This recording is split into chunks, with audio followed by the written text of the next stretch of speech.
Assalamualaikum warahmatullahi wabarakatuh. Alhamdulillah kita berjumpa kembali di channel Adibaku. Semoga apa yang disampaikan pada channel ini bermanfaat untuk kita semua. Apabila Anda menyukai, boleh bantu like dan subscribe untuk perkembangan channel ini lebih baik. Tonton hingga akhir supaya tidak menimbulkan kesalahpahaman. Selamat menonton dan selamat menikmati. Terima kasih. Jadi ngelola orang bodoh itu ya kangelan. Nggak dikelola itu bangsa kita, dikelola itu ya rodok gedok banget. Wong undang penjajah apa? Dorong. Jadi itu PR besar. Tapi kiai itu punya seni untuk memberi penjelasan. Makanya di antara kelebihan ulama itu pasti warasatul anbiya itu di fatona ada unsur kecerdasan. Cerdas itu seni mengelola pikiran manusia, itu namanya cerdas. Makanya saya berkali-kali kalau ngaji, harusnya orang itu semuanya itu pengagum ilmu, jangan pengagum fakta, ini pengagum ilmu. Ya saya berkali-kali mencontohkan, kalau Anda suami yang miskin, nggak punya uang, terus pulang dimarahin istri karena nggak punya uang, atau kerja tidak sukses, harusnya kamu bangga. Anda juga kan yang berteori kalau suami nggak becus itu pasti dimarahin. Nah, ketika menjadi fakta harusnya Anda syukur bahwa ilmu Anda itu benar. Jadi pas istri marah, wah, alhamdulillah ternyata teori saya ini benar. Ini lucu kan, teori Anda mengatakan demikian, tapi pas menjadi fakta Anda tidak siap. Nah, begitu juga menyangkut penjajah. Belanda itu sudah maju, Eropa sudah maju. Di mana-mana terbelakang itu menjadi objek penjajahan. Di mana-mana yang terpelajar itu posisi menjajah. Sehingga ulama berpikir bahwa awal dari kemerdekaan adalah mengertikan yang tidak ngerti. Karena teori penjajahan pasti gitu, yang tahu menjajah yang tidak tahu, yang sudah modern menjajah yang belum modern dan seterusnya. Makanya awalu hadad din itu al ilmu. Makanya nomor satu itu ilmu, pengetahuan. Di sini pentingnya sampai Islam mewajibkan thalabul ilmi fardhatun ala kulli muslimin. Karena tadi bisa kamu bayangkan 350 tahun dijajah Belanda, kita manggil mereka itu doro atau tuan. Kayak apa? Susahnya menggerakkan masyarakat yang cara pandang masih demikian. Nah, kiai-kiai pada berontak dibikinkan masjid di alun-alun, diberi otoritas beragama sehingga dikira Belanda ini baik. Padahal ini dulu ya niatnya meninabobokan biar tidak ada pemberontakan. Walhasil singkat cerita, kiai-kiai yang sudah di Mekah termasuk Mbah Hashim, beliau ketemu Muhammad Iqbal, ketemu beberapa ulama dunia, tahu bahayanya mustakmarin tadi. Akhirnya kiai-kiai kumpul-kumpul fatwa resolusi nopo jihad. Jadi ini mukadimah sebagai pembenaran, sebagai setuju saya sama Kiai Haji Ulil Albab bahwa nomor satu itu jihad. Tapi jihad tadi pemaknanya harus utuh. Kalau kondisi perang ya perang, kalau kondisi stabil ya jihad untuk memajukan apa? Indonesia. Dan itu saya ulang lagi dimulai dari ilmu. Sebelum saya ngaji Minhajul Thalibin saya cerita, ilmu itu apa? Ilmu itu sederhana, sesuatu yang mudah. Karena ilmu itu fitratallahi allati fataran nasa apa? Misalnya begini, saya orang miskin, nggak punya apa-apa. Sudah nggak punya apa-apa, nggak punya jabatan, terus keluarga yang nggak pati loyal, mungkin istri ada ngidolakan kita, bahkan anak kita sendiri juga nggak ngidolakan kita. Itu kan sial-sialnya orang, anak kita aja nggak pernah ngidolakan kita. Tapi untuk bahagia itu sebenarnya sederhana. Sederhananya begini, orang pinter itu ingin mempertahankan kehidupannya, pinter sampai berobat habis banyak ke Belanda, ke Jepang supaya mempertahankan nyawanya. Si miskin ini kalau dia setiap makan, ya Allah, saya dengan makan ini mempertahankan nyawa saya. Sehingga makan itu satu kajian ilmiah bahwa ini luar biasa.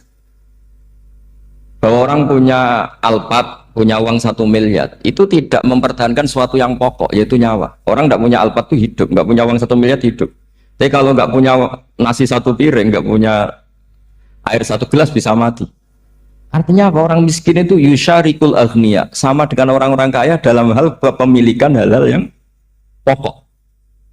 Tapi kadang-kadang orang miskin itu ya nyon sewu agak belagu, sudah miskin ingin punya Alphard, sudah miskin ingin punya uang, ya dia tersiksa. Harusnya cara berpikir nggak punya Alphard tuh masih hidup, nggak punya uang 1 miliar masih hidup.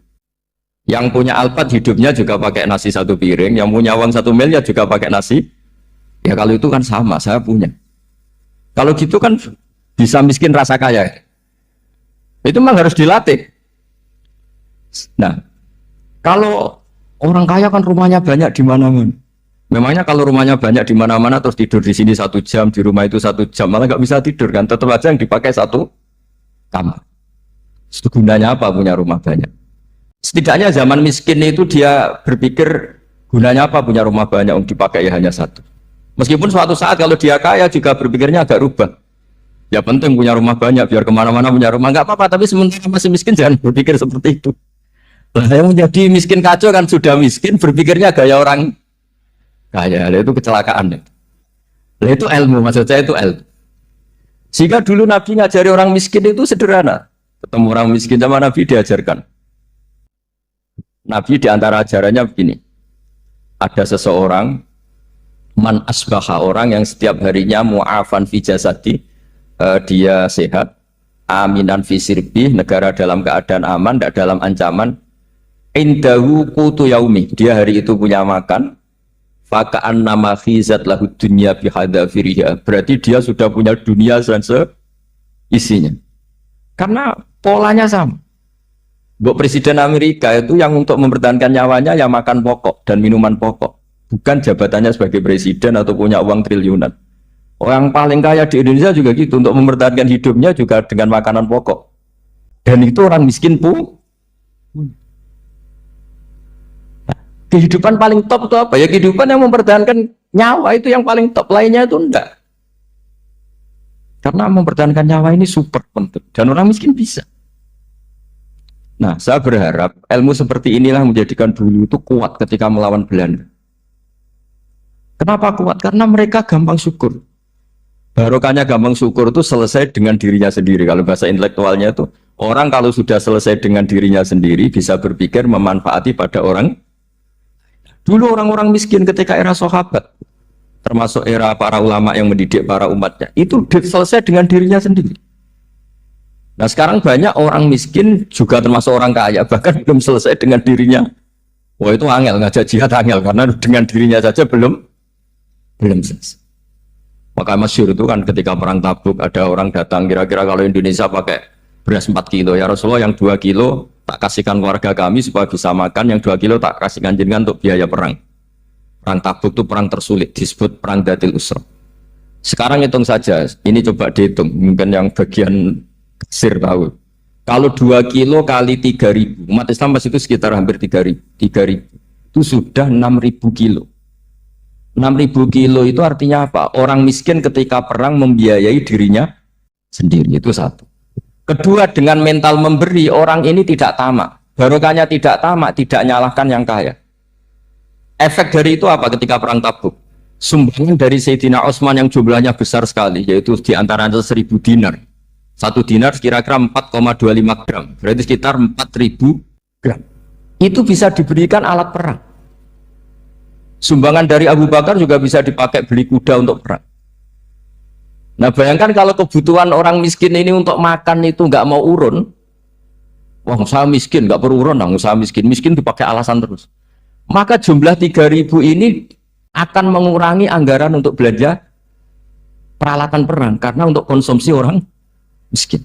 Jadi itu kadang mangane tanduk itu kan repot. Wes miskin mangane tanduk, nak antri mo kan ribet. Artinya apa? Perang ini tidak fokus karena ngurusi konsumsi untuk orang-orang miskin. Nah, dulu zaman Nabi orang miskin pun semuanya heroik. Mereka dibantu gak mau, inginnya bantu. Sampai dicibir sama orang munafik. Apa gunanya sodako 2 kilo? Wong perang ini perang besar antar negara. Pas itu mau perang melawan Romawi. Sampai orang munafik bilang alladzina almizuna almuttawiina minal mu'minina fis sadaqati walladzina la yajiduna illa juhdahum faskharuna minhu. Orang-orang munafik digambarkan Allah orang-orang yang mencibir sodako kecil. Wong untuk perang besar kok sodakonya hanya 2 kilo. Tapi yang mahal bukan 2 kilonya. Kalau ada 1 juta orang miskin menyumbang negara 20.000, itu artinya apa? Kita punya rakyat yang inginnya hubungannya dengan negara memberi. Tapi coba kalau kita 2 juta rakyat yang inginnya dari negara mendapat. Pegawai demo ya. Nah ini ajarannya Nabi yang luar biasa. Dulu Nabi itu bisa mendidik orang miskin pun bermental memberi. Nah barokahnya bermental mandiri ini mereka selesai dengan dirinya sendiri. Coba kalau mereka tidak bawa makanan sendiri ketika perang, mungkin kuda yang untuk perang, terus mereka berpikir, "Kok ini saja disembelih supaya kita bisa makan." Ribet kan? Ngapain beli senjata yang mutakhir, makan saja nggak bisa. Tapi barokahnya mereka urun sendiri. Mereka selesai dengan dirinya sendiri. Ini hebatnya didikan Rasulullah Shallallahu Alaihi Wasallam. Nah dulu Mbah Hashim dan kawan-kawan itu berhasil mendidik seperti itu. Santri yang miskin-miskin itu kalau ngaturi kiai duwene telo itu kayak no telo, duwene wi itu kayak no wi. Jika kiai sing wis mapan-mapan, misalnya kados kula wonten kan mun setengah mapan, ya akhirnya yo iso mangan wi. Jebule wi ku yo enak. Santri yo seneng mergo kiai ini seneng pancen wis suwi mangan pizza misalnya. Ya tapi nek sing melarat terus aku melarat kiai tak kei wi mosok doyan. Wis melarat medhit di alasan kan ribet kan. Ini yang perlu dihilangkan. Medhit kok berargumentasi. Yang mahal itu bukan winya, mental memberi. Orang itu kalau mentalnya memberi itu berarti selesai dengan dirinya. Tapi kalau tidak bermental memberi pasti tamak. Dan tamak itu mesti menghakimi orang lain.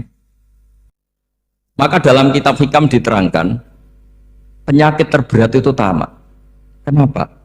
Karena orang pikir itu tidak ada kata-kata kitab hikam, bukan kata saya. Yang ada itu tamak. Misalnya gini, saya kenal PLT Bupati Kudus. Tidak pernah saya bilang beliau kikir. Tapi sekali saya pernah mengajukan proposal tidak kesampaian. Beliau medit. Jadi saya menvonis medit itu sebetulnya ya karena punya keinginan tidak kesampaian. Coba kalau tidak, medit orang serap penting. Misalnya anak-anak muda sama orang-orang cantik di Jakarta, pernah nggak kamu bilang itu sombong enggak kan? Setelah kamu bilang, "Mbak aku ingin kenalan Mbak sampean," terus dia agak mau, baru kamu bilang sombong karena keinginan kamu enggak. Nah, bayangkan kalau orang bermental tomak kayak apa bangsa ini. Nah, sahabat itu dididik oleh Nabi, tomak itu selesai karena keinginan mereka memberi. Sehingga Indonesia bisa merdeka begini itu barokahnya didikan ulama, semuanya ingin memberi. Dulu belum ada negara, tentara-tentara kemerdekaan kalau di kampung-kampung itu ya dibiayai donatur-donatur, termasuk bahasa saya, bu saya dulu. Itu berapa ton aja beras untuk pasukan Hizbullah, pasukan TNI. Di Aceh ada Daud berih, ada yang baca berueh. Jadi baca aja kayak kira asap ada yang berih, ada berueh, saya juga gak tahu. Orang Aceh kalau baca berih, nyumbang berapa emas untuk kemerdekaan Indonesia.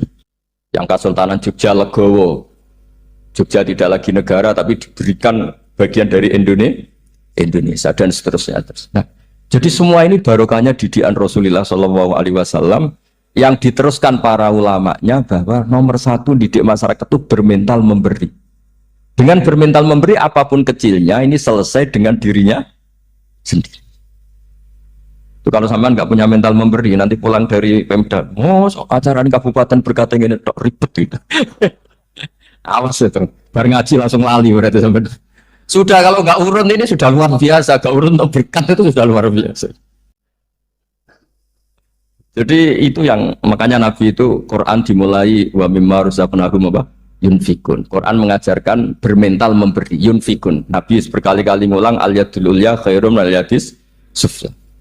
Dan memberi itu tidak harus nunggu kaya. Gambarannya Quran tentang orang baik itu gimana? Alladzina yunfikuna fis sarra wadharra. Bukan fis sarra saja, ketika wadharra juga. Saya pernah guyon sama orang kaya di Jakarta. Dia uangnya miliaran, mungkin malah triliunan. Guyon sama saya, Gus saya ini sudah sekian bangun masjid di mana-mana. Saya ini berarti hebat. Enggak kata saya. Enggak ada masjid agama tetap jalan kata. Karena di kampung-kampung sudah banyak masjid kata. Masih keren tukang becak kata. Kok bisa Gus? Sampai nyumbang masjid 1 miliar, itu masjid apa kata? Ya masjid-masjid besar. Nah itu paling dipakai kubah atau menara atau apalah yang tidak mendesak. Tapi kalau orang miskin, ngutangi orang miskin itu kalau nggak utang hari itu nggak makan. Kan nggak mungkin tukang becak ke utang kada bank atau orang kaya raya kan kenal saja enggak. Mesti orang miskin utangnya sama orang miskin. Saya kalau orang kaya utang Habibidin mesti mau beli Innova. Karena level orang elit, jadi utangnya itu beli Innova, aksesoris Innova, seri terbaru. Tapi kalau orang miskin sama orang miskin utangnya itu beras untuk nyawa. Artinya apa? Kalau saya diutangi Habib Bidin untuk beli Innova itu ganjarannya itu sekunder. Tapi kalau sesama orang miskin itu ganjarannya primer. Keren mana? Hutang-hutangannya orang miskin sama orang kaya. Satu menyelamatkan nyawa, satu menyelamatkan citra. Dia baru sadar, ternyata orang miskin lebih hebat ketimbang saya, lebih hebat, tapi tidak usah ditiru kata saya. Cuma dia menjadi tidak sombong sekian miliar yang disumbangkan ke masjid, karena dia menjadi tahu ternyata itu tidak banget. Nah, kecuali masjid-masjid yang kamu nyumbang memang masjid perintis di daerah-daerah yang belum ada masjid. Kalau masjid-masjid besar itu kan kadang kebutuhannya sudah selera, bukan pokok. Nah, saya ini cerita ya, jadi supaya orang tahu lah. Zaman Nabi itu orang sudah selesai semua dengan dirinya sendiri. Jadi maksud saya Islam nggak apa-apa tanpa masjid itu masjid yang sudah sifatnya selera. Indonesia kan masjid sudah sifatnya selera semua.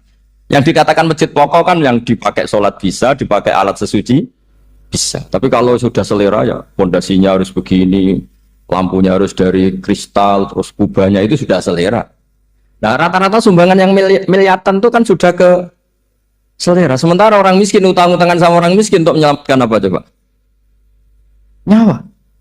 Artinya para orang miskin jangan kecil hati, wah saya sudah kok hanya 2 kilo, tapi 2 kilo nyawa. Dan itu pahalanya luar. Nah ini ilmu asal. Nah kiai itu berhasil seperti itu sehingga orang-orang miskin dulu tuh rumah tentara itu yang nganggo nganggo telo, bahkan ada yang pakai apa itu Pak Hartopo itu pisang itu, arasnya pisang itu, grombolnya pisang sudah dipakai saja Pak tentara. Tentara di mana-mana bisa makan. Coba kalau yang ramal yang kaya itu tidak cukup. Tapi barokahnya yang miskin juga ikut ngamal itu cukup karena yang miskin itu mayoritas. Jadi didukung kaum miskin itu pasti menang lah kan kira-kira gitu. Karena di mana-mana orang miskin itu banyak. Menemukan orang kaya itu nyari data. Kalau menemukan orang miskin seketemunya pasti ketemu. Dan orang miskin ini dididik ulama untuk berkontribusi. Sehingga banyak tentara yang ketika dicari Belanda pura-pura jadi petani. Ini juga yang menyelamatkan orang miskin. Nah, ulama dulu itu orang paling sukses mensuasanakan seperti itu. Nah, itu yang diceritakan di perang Tabuk, mimpa di maka tazihu qulubu fariqin min. Jadi perang Tabuk itu perang di antara yang paling diceritakan Allah berkali-kali apa? Ya Rasulullah tadi malam saya memburu dan ini dapat 2 sok ya kira-kira berapa kilo lah. Yang separuh untuk keluarga kami, yang separuh saya sumbangkan ke jenengan. Lu coba perang antar negara hanya menyumbang 2 kilo beras, bayangkan. Tapi nilainya bukan 2 kilo. Kalau 2 juta rakyat Indonesia nyumbang 2 beras, artinya hubungannya dengan negara hubungan ingin memberi. Dan barokahnya hubungan ingin memberi. Orang pati kecangkeman tomak, orang pati kakean menuntut. Ini yang mahal itu yang gak ternilai itu. Dan itu menjadi kekuatan yang luar biasa sehingga umat Islam bisa mengalahkan pasukan Romawi. Nah Indonesia dulu kira-kira seperti itu prakemer. Bismillahirrahmanirrahim. Wasani asyara assalam. Ya kita tahu secara i'rab kalau sani pakai i'rab isim mangkus, tapi untuk asyara tetap mabni nasab, mabni fathah maksudnya. Jadi semua ulama ngendikan adat mulai ahada asyara sampai tis'ata asyara tetap berstatus mabni apa? Fathah. Sehingga di Quran inni ra'aitu ahada asyara kaukaba. Terus di surat Mudassir alaiha tis'ata asyar, tetap padahal itu jadi mubtada muakhir.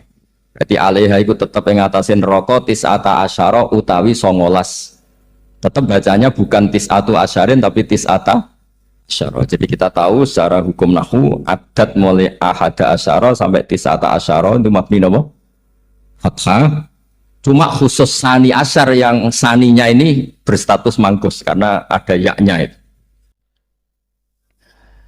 Wasani asyar assalam wa aqalluhu assalamu alaikum wal asoh jawazu salamun alaikum.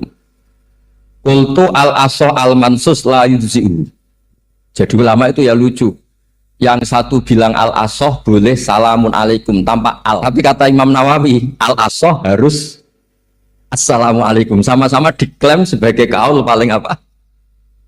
Asoh. Karena seperti kita tahu dalam bab fikih perkhilafan ulama itu rahmat. Ya saya ulang lagi, perkhilafan ulama itu rahmat. Contohnya ya ini, saya ulang lagi ya. Nomor 11 itu. Wasani asyar iku assalamu. Ya, terus di sini disebut wa aqalluhu iku assalamu alaikum pakai assalamu alaikum. Wal asohu te kaul sing asoh iku jawazu salamun alaikum olahe nglafatno mu salamun alaikum. Terus kultu Dewi Imam Nawawi al asoh al mansus la yujzi'uhu wallahu a'lam.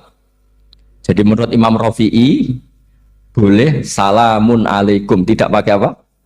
Al. Itu juga diklaim sebagai al-asoh. Tapi menurut Imam Nawawi yang al-asoh harus assalamu alaikum, tidak boleh salamun alaikum. Terus wallahu a'lam wa annahu la tajibu niyatul khuruji. Jadi ketika Anda salam tidak harus niat keluar dari apa? Salat. Dengan kamu salam berarti otomatis keluar dari apa? Salat. Nah ini menjadi problem menurut pemikiran banyak ulama, karena ketika masuk sholat harus niat masuk sholat. Karena ketika kita takbir kan bisa takbir demo, ya kan macam-macam kan. Makanya untuk membedakan itu kan niat. Memang ini kata ulama bukan kata saya. Sekedar melafadzkan takbir ini kan demo ya takbir. Kamu kagum sesuatu juga takbir. Orang Indonesia itu kadang orang nggak sholat pun bilang subhanallah, memang sudah jadi bahasa nasional. Kalau kaget tuh bilang. Saya punya kenalan Cina itu kalau punya uang ya mohon alhamdulillah. Tak tanya kok bilang alhamdulillah. Orang-orang Islam tuh kalau seneng bilang alhamdulillah.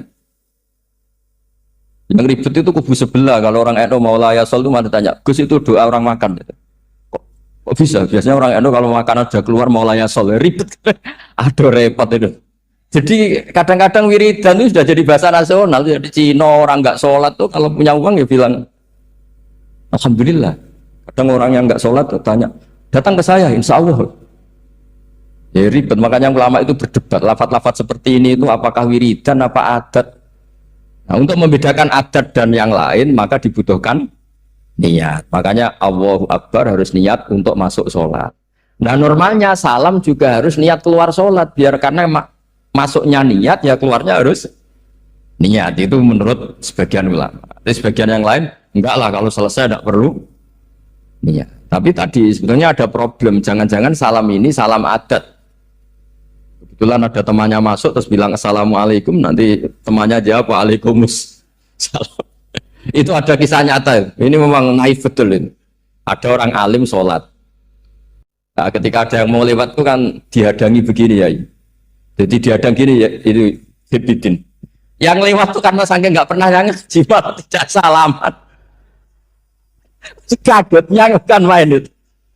Ada orang sholat, ada orang mau lewat, kan kesunatannya dihadang begini.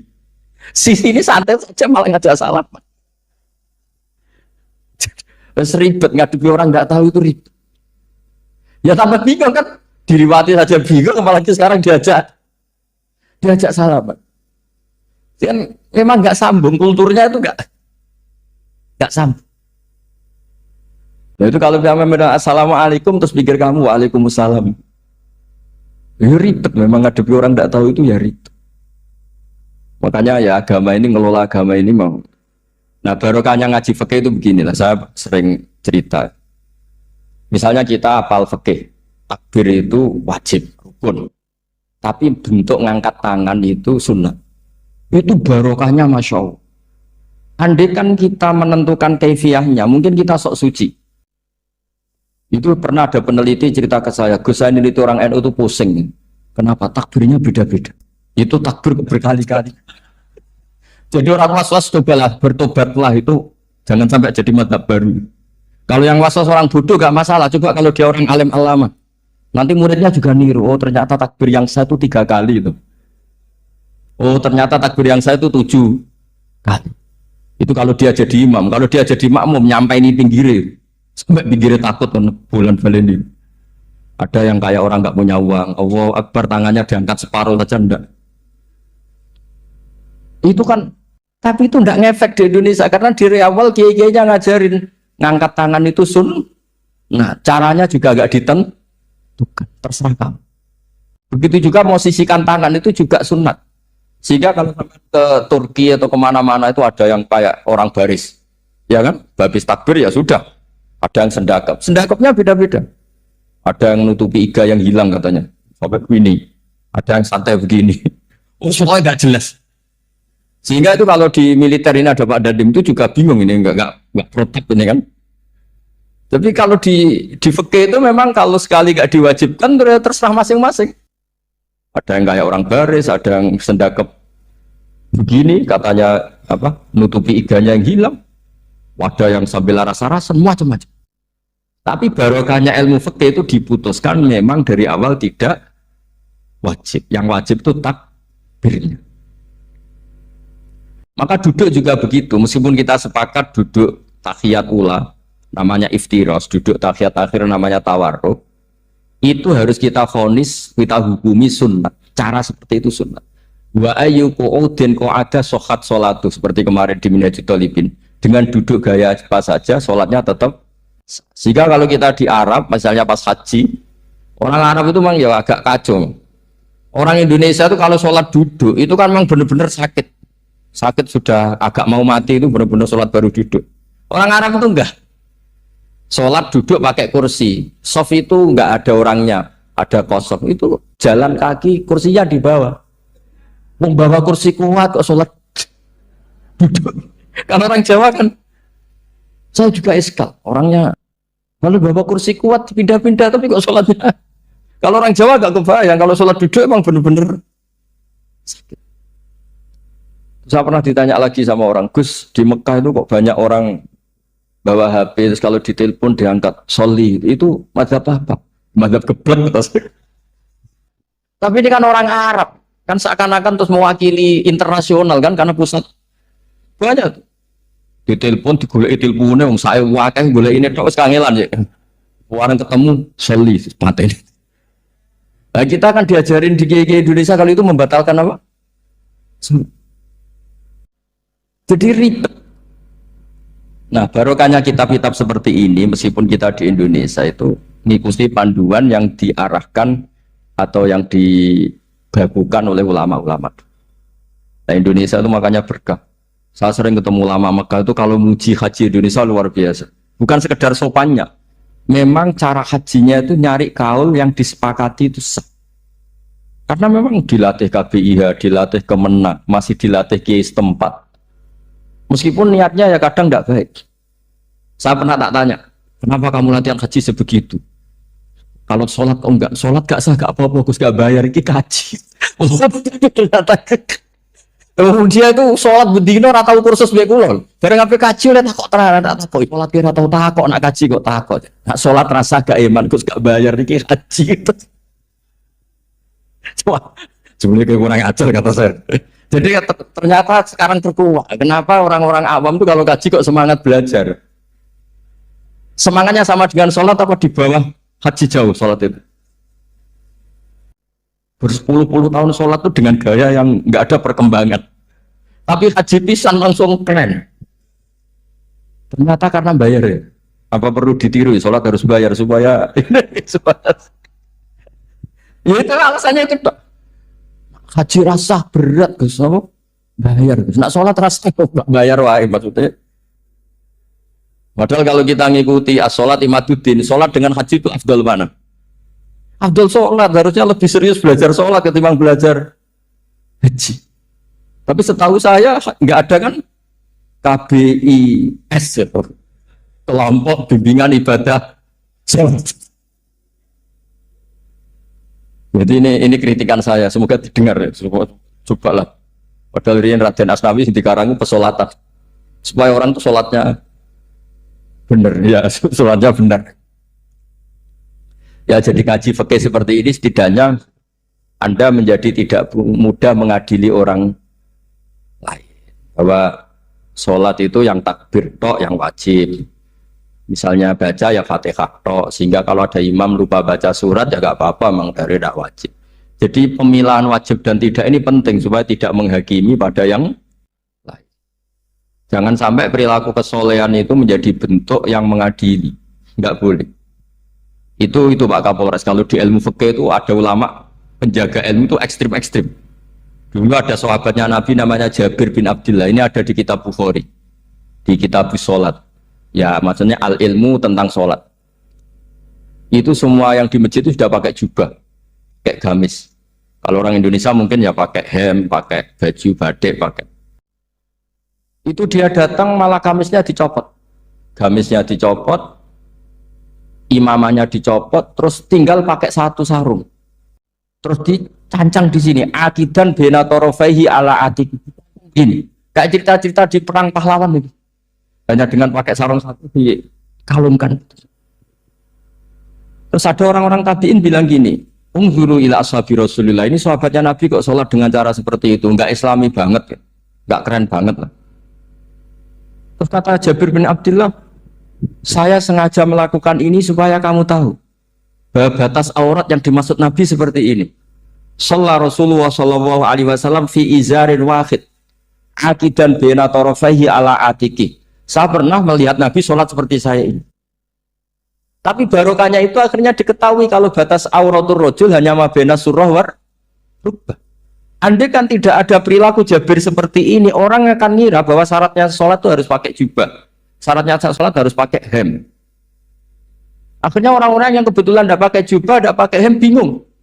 Misalnya dia katoan seperapat, pakai kaos, neng tengah hutan, rasa sholat, ngaku ranggo jubah, ribet kan? Artinya apa?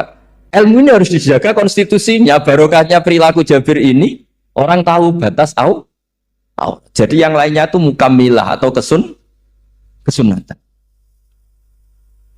Nabi juga seperti itu, semua sahabat itu tawaf itu musyatan, berjalan. Tapi Nabi sebagai tokoh dan pas itu sehat, saya ulang lagi, pas itu sehat. Ini hampir semua ulama bilang pas itu Nabi sehat. Nabi malah naik unta. Itu kata Imam Nawawi dalam kitab Masmu', Nabi naik unta itu lebih afdol ketimbang yang jalan. Padahal trennya di Qadrid tak. Karena apa kata Imam Nawawi? Itu menjadi konstitusi ilmu bahwa syarat sahnya tawaf tidak harus jalan. Andai kan Nabi saat itu kok ikut jalan, maka dikira di antara syarat sahnya tawaf harus jalan. Maka kita kebingungan ketika pakai kursi roda karena tidak punya rujukan hukum. Ini barokahnya Nabi pakai berkendara, orang menjadi tahu Nabi itu berjalan itu tidak menjadi syarat sah, berkendara juga boleh. Ya ada juga sahabat yang sengaja omong-omongan, maksudnya tawaf kan kudune meneng wiridan, tapi ada aja omongan untuk menunjukkan kalau ngomong itu tidak membatalkan tawaf. Sampai seperti itu ulama menjaga konstitusi. Makanya nyuwun sewu kayak kita ini yang anaknya tokoh, apalagi ini di sini ada Gus Albab, termasuk ada saya, yang anak-anaknya tokoh itu memang sudah harus mulai biasa lah. Karena dulu kalau soleh kebanget, itu ngel-ngel orang. Abu Bakar, saya tak cerita Abu Bakar itu soleh banget. Saking solehnya itu ini nggak akan ada yang niru, saya yakin. Beliau itu hari pertama diangkat khalifah, hari berikutnya masih dagang di pasar. Singkat cerita ditegur supaya tidak usah dagang, dicukupi negara. Beliau setuju, dapat gaji. Setelah mau meninggal, semua gajinya itu disuruh ganti uang pribadi karena beliau merasa tidak nyaman. Mau mengkhidmati negara kok minta uang, ganti soal agak uang diganti. Nah, itu ya tentu tidak wajib, pejabat juga agak minat niru. Nah tapi lucunya apa? Sayyidina Umar ketika Abu Bakar sudah meninggal itu kritiknya lucu. Kamu itu solehnya berlebihan. Taman badak, sing repot sing genti. Nak soleh kok aja nemen-nemen. Mesti nak soleh ya dikira-kira lah, aja nemen-nemen. Sakake sing ngenteni repot. Makanya saya sering jagungan sama putra-putra Mbah Mun itu keluhannya gitu. Abai gue salim, gue anteng, ngaruhi gede, diterima semua pihak, repot sing gede. Makanya kalau khusnudon, anak kiai kok pas-pasan, itu mesti wis dianggap strategi lah dengan cara seperti itu. Loh iya loh, kalau misalnya kita hanya Kapolres itu anak kita kan bisa Kapolda. Tapi kalau kita sudah Kapolri itu anaknya juga jadi Kapolda belum kayak bapaknya kan? Jadi Kapolres belum kayak. Tapi kalau bapaknya hanya Kapolres kan anaknya masih gampang nanti Kapolda sudah ngelangkai kan. Jadi kadang-kadang itu artinya ulama dulu itu hebat cara. Makanya kamu jangan kaya-kaya banget, jangan sukses-sukses banget. Kasihan anak kamu nanti ini. Kasihan deh. Makanya saya sebenarnya jadi kiai itu yang ingin bener-bener banget, tapi saya santriku lah kira-kira. Ini bukan justifikasi, tapi ini cerita saja. Cerita. Di antara makalahnya Sayyidina Umar yang terkenal itu komentar Abu Bakar itu at-abta man ba'dak. At-abta ngel-ngel no siro man ing wong ba'daka sausih siro. Kowe iku terlalu bener, sing repot aku iki penggantimu. Enggak aku maksa soleh, tetep ora koyo Abu Bakar. Maksa soleh nek ora, mbok nek soleh ku kira-kira lah, aja nemen-nemen gitu. Penggantinya itu. Ini cerita ya, jadi saya mohon. Nah, barokahnya itu juga kesolehan yang massal itu diakui oleh ulama. Termasuk begini misalnya nyuwun sewu, Nabi itu menyebut kesolehan itu ya termasuk wa fi buti ahadikum sodako. Kowe ngeloni bojomu ya sodako. Ayat ti ahadun. Sekian tayangan pada channel Adibahku, semoga bermanfaat untuk kita semua. Apabila ada kesalahan, kami memohon maaf yang sebesar-besarnya. Akhir kata, wassalamualaikum warahmatullahi wabarakatuh. Sampai ketemu pada tayangan berikutnya. Sampai jumpa.